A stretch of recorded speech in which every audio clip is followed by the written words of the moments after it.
Hello बच्चों, pre medico YouTube channel पे आपका स्वागत है। बेटा कल के वीडियो लेक्चर में हमने पूरी ऑर्गेनिक रिवाइज कर ली है। बेटा आज के इस वीडियो लेक्चर में हम लोग क्या करेंगे, chemistry day in every life, polymer और बेटा बायोमॉलिक्यूल करेंगे। देखो बेटा इस वीडियो में मैं केवल केमिस्ट्री इन एवरीडे लाइफ आपको रिवाइज करूंगा। बाकी बेटा पॉलीमर और बेटा आपके क्या है बायोमॉलिक्यूल, इसका बेटा मैंने वीडियो में डिस्क्रिप्शन लिंक भेज दिया है। बेटा पहले मैं ये रिवाइज करा चुका हूँ और बहुत क्विक रिविजन उसमें भी कराया था मैंने क्वेश्चन के थ्रू। तो बेटा उस वीडियो को आप वहां से देख लेंगे डिस्क्रिप्शन बॉक्स में। बेटा यहाँ पे हम केमिस्ट्री एंड एवरीडे लाइफ को डिस्कस कर लेंगे, ठीक है। तो केमिस्ट्री एंड एवरीडे लाइफ में सबसे पहले बेटा बात करेंगे ड्रग्स की और मेडिसिन की। तो बेटा इसकी डिफिनीशन की कोई जरूरत नहीं है। सबसे पहले हम बात करेंगे एंटीसेप्टिक्स की। देखो जो एंटीसेप्टिक्स होते हैं वो क्या करते हैं, या तो बेटा प्रिवेंट करेंगे या तो डिस्ट्रॉय करेंगे। किसके लिए?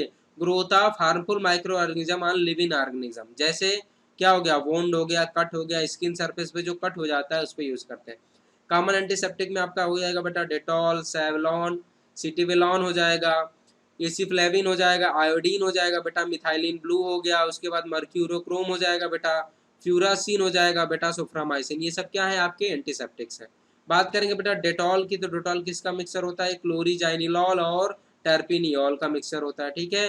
बायोथिनॉल की बात करोगे बेटा तो ये क्या होता है, सोप में एडेड होता है, इंपॉर्टेंट एंटीसेप्टिक प्रॉपर्टी वाला होता है, इसको सोप में ऐड किया जाता है, ठीक है।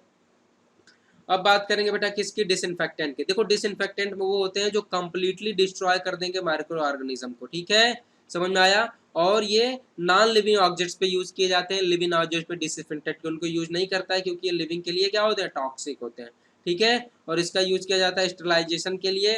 अब अगर बात करें बेटा डिसइंफेक्टेंट की, तो देखो अगर आपने कंसंट्रेशन ले लिया तो हो सकता है कि अलग अलग कंसंट्रेशन पे अलग अलग डिसइंफेक्टेंट हो। जैसे 1% सोल्यूशन अगर फिनॉल का हो तो ये बेटा डिसइंफेक्टेंट होता है, लेकिन अगर 0.2% फिनाल का सोल्यूशन ले तो बेटा ये एंटीसेप्टिक की तरह यूज होगा, ठीक है। तो ये बात समझ में आ गई आपको।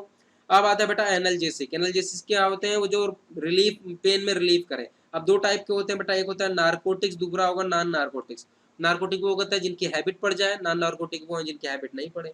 तो नारकोटिक्स में क्या होगा बेटा, ये क्या होते हैं, आपियम होते हैं, आपियम से प्राप्त किए जाते हैं, उसके एल्कलॉइड्स होते हैं, ठीक है।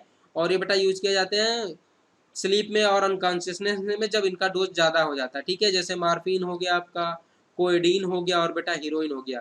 ये जो मेडिसिन हैं बेटा ये पेन किलर तो बहुत अच्छी है, लेकिन ये क्या होती है, नारकोटिक्स होती हैं, इनका एब्यूज होता है। बात करोगे नॉन नारकोटिक्स में, जैसे क्या हो गई बेटा, एस्प्रिन हो गई, नोवेल्जीन हो गई, आइब्रुफेन हो गई और क्या हो गई, नेप्रोजन। ये हो गया बेटा क्या आपकी एनाल्जेसिक। बेटा एनाल्जेसिक के साथ ही एंटीपायरेटिक होती है। एंटीपायरेटिक उनको कहते हैं जो क्या करेंगे, फीवर को कम करती हैं, हाई फीवर को लो में लाती हैं। जैसे एस्प्रिन हो गई बेटा, नोवेल्जीन जिसको हम क्या बोलते हैं, एनाल्जीन भी कहते हैं, पैरासीटामॉल हो गया और बेटा क्या हो गया, फिनासेटीन, ठीक है। ये हो गए क्या आपके एंटीपायरेटिक मेडिसिन। देखा ये बेटा स्ट्रक्चर एस्प्रिन का और ये पैरासीटामॉल का है, आपको उसको ध्यान में रखना, ठीक है। इतना समझ में आ गया। तो हम नेक्स्ट बात करते हैं बेटा क्या, एंटी मलेरियल ड्रग की। एंटी मलेरियल ड्रग में देखो बेटा कौन कौन होगी, क्विनिन हो गई, क्लोरोक्विनिन हो गया, उसके बाद पैराक्विनोन हो गया, उसके बाद प्राइमाक्विनोन हो गया। बेटा आपको पता है जो एंटी मलेरियल ड्रग है ये बारकाफ सिनकोना से प्राप्त की जाती है, बारकाफ सिनकोना से बेटा इसको प्राप्त किया जाता है, ये भी आपको ध्यान रखना, ठीक है। बात करोगे ट्रैंक्विलाइजर की, तो ट्रैंक्विलाइजर क्या होते हैं, सेंट्रल नर्वस सिस्टम पे एक्ट करते हैं और ये कामिंग इफेक्ट काज करते हैं, ठीक है। किसमें, मेंटल डिजीज में। और इनको हम क्या बोलते हैं, साइकोथेरेपेटिक ड्रग्स, ठीक है। अब दो टाइप के होते हैं, एक होता है बेटा सेडेटिव ट्रैंक्विलाइजर, होता है मूड इलिवेटर या एंटी डिप्रेसेंट। सेडेटिव वो होगा जो क्या करेगा बेटा, टेंशन और मतलब टेंशन को कम करेगा और रिलैक्सेशन को प्रमोट करेगा। जैसे हो गया रेस्पायरिन, बारब्यूट्रिक एसिड और क्या हो गया इसके एनिमल जैसे लुमिनल, सिकोनल और वीरोनल। ये क्या है बेटा, ये सेडेटिव है, मतलब ये टेंशन को कम करते हैं, मूड रिलैक्सेशन ज्यादा करते हैं, ठीक है। अब बात करें बेटा मूड एलिवेटर, जैसे क्या होगा बेंजेड्राइन या एम्फीड्राइन, और ये क्या होगा आइप्रोनेजेडाइड और फिनेलाजीन। ये बेटा सब क्या है, ये बेटा क्या है आपकी बेटा मूड एलिवेटर्स है, ठीक है। अब बात करोगे एनेस्थेटिक की। एनेस्थेटिक मतलब दो टाइप की होंगी, एक होता है जनरल एनेस्थीसिया, एक होता है लोकल एनेस्थीसिया। जब बड़ी सर्जरी होती है तो बेटा जनरल एनेस्थीसिया यूज किया जाता है, और अगर मान लो पर्टिकुलर एरिया में हो तो उसको लोकल एनेस्थीसिया। जैसे जनरल एनेस्थीसिया में अगर गैसियस की बात करोगे तो वहां पे यूज करोगे बेटा क्या, बेटा वहां पे आप यूज करोगे नाइट्रस ऑक्साइड गैसियस, इसके अलावा इथाइलिन और साइक्लोप्रोपेन यूज करते हैं, ठीक है। लिक्विड फॉर्म की बात करें तो बेटा हम यूज करते हैं क्लोरोफॉर्म, डाइविनाइल ईथर और सोडियम पेंटा थाल यूज किया जाता है किसमें, जनरल एनेस्थीसिया में। लिक्विड एनेस्थीसिया में अगर जेली फॉर्म में यूज करना है तो भाई ऑक्सीलोकेन यूज करते हैं, इथाइल क्लोराइड बेटा स्प्रे फॉर्म में, और अगर इंजेक्शन की बात करें तो प्रोकेन यूज किया जाता है। बात करोगे एंटीबायोटिक्स की तो बेटा एंटीबायोटिक्स क्या होते हैं आपको पता है, इसके बारे में बहुत ज्यादा डिस्कस मुझे नहीं करना है, फिर भी आप इस पॉइंट्स को पढ़ लोगे तो आपके लिए होगा, इस पॉइंट्स को आप पढ़ लेना, ठीक है। एक बार आप गो थ्रू होकर इन पॉइंट्स को पढ़ लोगे। लो कंसंट्रेशन पे क्या करते हैं, ग्रोथ को इनहिबिट करते हैं, हाई कंसंट्रेशन पे क्या होगा, ये प्रिवेंट कर देंगे, ठीक है।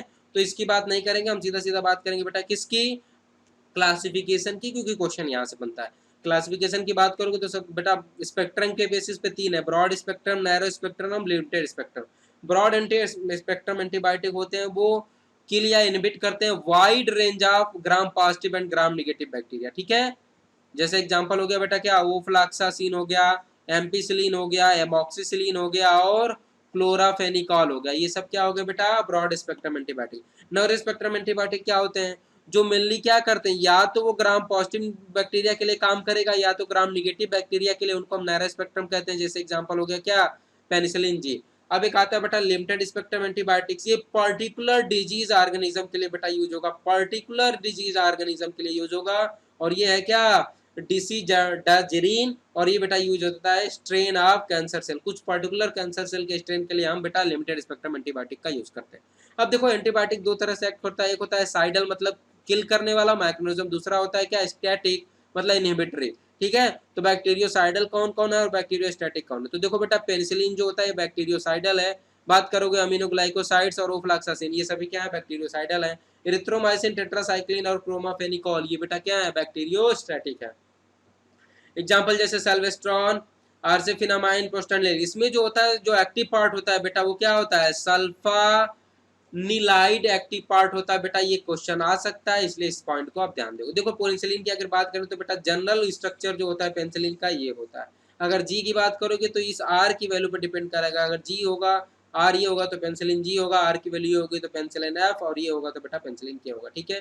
अब कुछ नोट पॉइंट ये है कि जो एम्पिसिलिन और एमॉक्सिसिलिन है ये बेटा क्या है, सभी सिंथेटिक पेनिसिलिन है, क्लियर। अगर बात करोगे सिंथेटिक एंटीबायोटिक्स की तो स्ट्रेप्टोमाइसिन, क्लोरोमाइसिटिन और टेट्रासाइक्लिन, ये बेटा क्या है, सिंथेटिक एंटीबायोटिक है, लेकिन एम्पिसिलिन और एमॉक्सिसिलिन क्या है, सिंथेटिक पेनिसिलिन है, ये क्वेश्चन आ सकता है। बात करेंगे बेटा एंटी एसिड की, तो एंटी एसिड क्या होते हैं, जब बहुत ज्यादा गैस एसिड का डेवलपमेंट होता है, अल्सर वगैरह बन जाते हैं, तो बेटा हम एसिड का एंटी एसिड का यूज करते हैं, ठीक है। तो देखो बेटा एंटी एसिड में हम क्या यूज कर सकते हैं, जैसे sodium hydrogen carbonate anti acid में यूज किया जा सकता है, mixture of aluminium and magnesium hydroxide, ये भी एंटी एसिड में यूज किया जाता है, ठीक है। समझ में आ गया। अब देखो कभी कभी क्या होता है कि बहुत ज्यादा अगर हाइड्रोजन कार्बोनेट आपने ले लिया तो क्या होगा, वो बहुत ज्यादा एसिड को वो करने होता है, ठीक है। तो मेटल हाइड्रोक्साइड से बेटल अल्टरनेटिव होता है कि जो इंसॉल्युबल हो, बेल्टर मेटल हाइड्रोक्साइड क्या होते हैं, बेटल अल्टरनेटिव होते हैं, क्योंकि ये इंसॉल्युबल होते हैं, इसलिए पीएच की वैल्यू को ये इंक्रीज ज्यादा नहीं कर पाते हैं। केमिकल बात करें तो बेटा क्या होगा, हिस्टामिन और स्टिमुलेट सिक्रीशन पेप्सिन, देखो हिस्टामिन जो होता है वो पेप्सिन को स्टिमुलेट करता है हाइड्रोक्लोरिक एसिड को, तो ऐसे ड्रग्स जैसे क्या हो गया सेमिटिडीन, या इसको टैगमेट भी कहते हैं, ठीक है। ये क्या करता है, हिस्टामिन के प्रिवेंशन को रोक देता है, और जिसकी वजह से क्या होता है, हिस्टामिन नहीं प्रिवेट होगा तो जाहिर सी बात है पेप्सिन और हाइड्रोक्लोरिक एसिड नहीं होगा। इसके अलावा बात करेंगे बेटा रेनेटिडीन या जिंटेक, ये भी क्या है आपका एंटा एसिड है। बात करेंगे एंटा हिस्टामिन के तो बेटा एंटी एलर्जिक रिएक्शन के लिए यूज होगा, जैसे क्या यूज हो गया, जैसे एंटा ड्रग में बेटा ब्रोमेफेनरामाइन हो जाएगा बेटा, टेफ्रेनाडीन हो जाएगा, ये सब क्या है एंटाहिस्टामिन ड्रग है, ठीक है। अब बात करेंगे आर्टिफिशियल शूटिंग एजेंट, आपको पता है बेटा आर्टिफिशियल ट्यूशन में क्या यूज कर देंगे, स्पार्टेम यूज करते हैं, सैक्रिन, सुक्रेलोज और एलिटेम। इसका बेटा जो शूटिंग इंडेक्स है वो बेटा 100 है, 100 times more sweeter than sugar, ये 550, और ये 600, ये 2000 हो जाएगा, ठीक है। इसमें बेटा जो स्पार्टेम है ये लो टेम्परेचर पे यूज किया जाता है, ठीक है, लो टेम्परेचर पे इसको यूज करोगे। और बेटा सुक्रेलोज को हम यूज करते हैं हाई टेम्परेचर पे, हाई टेम्परेचर पे बेटा सुक्रेलोज यूज होगा, और लो टेम्परेचर पे बेटा हम स्पार्टम, ये लो टेम्परेचर पे होता है कंडीशन में, इस वजह से मतलब ये डिस्ट्रॉय नहीं होता, स्टेबल होता है, और सुक्रेलोज को हम क्या करते हैं हाई टेम्परेचर पे यूज करते हैं। फ्रूट प्रिजर्वेटिव की बात करें तो बेटा फ्रूट प्रिजर्वेटिव में क्या क्या आ जाएगा, जैसे टेबल साल्ट बेटा फ्रूट प्रिजर्वेटिव की तरह यूज होता है, शुगर, इसके अलावा वेजिटेबल्स ऑयल और सोडियम बेंजोएट, ये सब क्या है स्वीट प्रिजर्वेटिव है। इसके अलावा बेटा साल्ट ऑफ सार्बोकी सॉरी सॉर्बिक एसिड और प्रोपेनोइक एसिड के जो साल्ट होते हैं बेटा ये भी क्या होता है प्रिजर्वेटिव की तरह यूज होते हैं, ठीक है। ये बात हो गई। अब बात है क्लीनिंग एजेंट में, क्लीनिंग एजेंट में आएगा सूप बेटा और सिंथेटिक डिटर्जेंट। ठीक है, तो देखो जो सूप होता है, सोप होता है, वो क्या होता है, सोडियम या पोटेशियम साल्ट होते हैं long higher fatty acid, long chain of fatty acid. जैसे क्या होगा, स्टेरिक एसिड, ओलेइक एसिड और पाल्मिटिक एसिड के सोडियम और पोटेशियम साल्ट क्या होंगे बेटा, ये होते हैं आपके सोप। अब ये ध्यान देना कि एक आती है सैपोनिफिकेशन रिएक्शन। देखो सैपोनिफिकेशन रिएक्शन ये होती है कि अगर हमने एसिड की रिएक्शन बेस से कराई in the presence of base, तो बेटा क्या होता है, हमें सोप प्राप्त होता है। इस रिएक्शन को हम क्या कहते हैं, सैपोनिफिकेशन रिएक्शन कहते हैं। ठीक है, अब आता है बेटा कि हार्ड वाटर में जो होता है सोप क्यों झाग नहीं देता, तो बेटा वो जो सोप होता है वो इनसॉल्युबल कैल्शियम सोप के, मतलब ये क्या होता है, साल्ट के रूप में डिसिपिटेट हो जाता है, जिसकी वजह से वो झाग नहीं देता। ठीक है, अब बेटा सोप का यूज क्या करें, toilet soap, transparent soap, medical soap, shaving soap और इसके अलावा लॉन्ड्री सोप, ये अलग अलग टाइप के सोप्स यूज होते हैं। ठीक है, बात करोगे सिंथेटिक डिटर्जेंट की, तो बता 3 टाइप के डिटर्जेंट होते हैं, एनायनिक, कैटायनिक डिटर्जेंट और नॉन आयनिक डिटर्जेंट। ठीक है बेटा, जो डिटर्जेंट होता है ये हार्ड और सॉफ्ट वाटर दोनों में से किसी भी वाटर में ये बेटा क्या करेगा, भरपूर झाग देगा और अच्छी सफाई करेगा। ठीक है, बात करोगे एनायनिक डिटर्जेंट की, तो बेटा इसका सीधा सीधा एग्जांपल है क्या, सोडियम लॉरेल सल्फेट, ये एनायनिक डिटर्जेंट है। बस आपको पूछा जाएगा तो यही पूछा जाएगा, कैसे बनता है नहीं पूछा जाएगा, फिर भी आप इस रिएक्शन को देख लेना। बात करेंगे बेटा कैटायनिक डिटर्जेंट की, तो देखो कैटायनिक डिटर्जेंट में हम बात करेंगे बेटा, तो देखो जो कैटायनिक डिटर्जेंट है आपका, उसमें है क्या, कैटायनिक डिटर्जेंट में कितना क्या होगा, एक बार थोड़ा स्कोर छोटा कर दे तो आपको क्लियर दिखेगा। जो कैटायनिक डिटर्जेंट है ये बेटा क्या है, ये स्ट्रक्चर आपको समझ में आ रहा है, ये है सेटाइल ट्राई मिथाइल, ये है settle tri methyl ammonium bromide. ठीक है बेटा, ये क्या है आपका कैटायनिक डिटर्जेंट है। नॉन आयनिक डिटर्जेंट की बात करोगे, तो नॉन आयनिक डिटर्जेंट में क्या बताएगा, जैसे लिक्विड वाश वाले जितने भी डिटर्जेंट है बेटा वो क्या है आपके नॉन आयनिक है। लिक्विड वाश वाला जैसे क्या, ईजी, ईजी आपने देखा होगा जो वार्म कपड़ों के लिए यूज की जाती है, तो जो ईजी है बेटा वो क्या है, नॉन आयनिक डिटर्जेंट है। ठीक है, और ये कैसे बनता है बेटा, जब स्टेरिक एसिड की रिएक्शन हम क्या करते हैं, पॉलीइथाइलिन ग्लाइकॉल से बेटा रिएक्शन कराएंगे तो हमें नॉन आयनिक डिटर्जेंट मिलेगा। तो ये था एक ब्रीफ प्रीव्यू अबाउट द बेटा किसके, केमिस्ट्री इन एवरीडे लाइफ। इसके अलावा बेटा बच्चा आपका बायोमॉलिक्यूल और पॉलीमर, तो बेटा उसको मैंने बहुत अच्छे से आपको बताया है। बेटा अभी मैं ये प्रीवियस ईयर का जब नीट का क्वेश्चन मैंने कराया है, तो उसमें इन दोनों चैप्टरों को मैंने थियरी के साथ कराया है। तो बेटा आप उसमें केवल थियरी वाले पोर्शन पढ़ लेना, अगर आपको लगता है कि क्वेश्चन भी कर लेने चाहिए तो एक बार क्वेश्चन से भी गो थ्रू हो जाना। ठीक है, तो बेटा बायोमॉलिक्यूल और पॉलीमर का मैं डिस्क्रिप्शन आपको जो भी लिंक है उसका बेटा डिस्क्रिप्शन बॉक्स में मैं आपको दे दूंगा। बेटा उसके थ्रू आप उसको भी रिवाइज कर लो, और बेटा जब आप आराम कर रहे हो तभी इस वीडियो लेक्चर को देखो, और देखने की कोई जरूरत नहीं है, आप इस वीडियो लेक्चर को केवल सुन भी लोगे तो भी आपको आसानी से याद हो जाएगा। फिर भी देखना ज़्यादा बेटर रहेगा, क्योंकि आपको पता है कि विजिबिलिटी की वजह से हमारी जो याद करने की टेंडेंसी वो ज़्यादा होती है। ठीक है, इसके अलावा बेटा अभी मैं शाम को एक वीडियो अपलोड करूंगा कि आपको एग्जाम का पेपर कैसे करना है, तो उस वीडियो को जरूर देखें। Thank you for watching this video.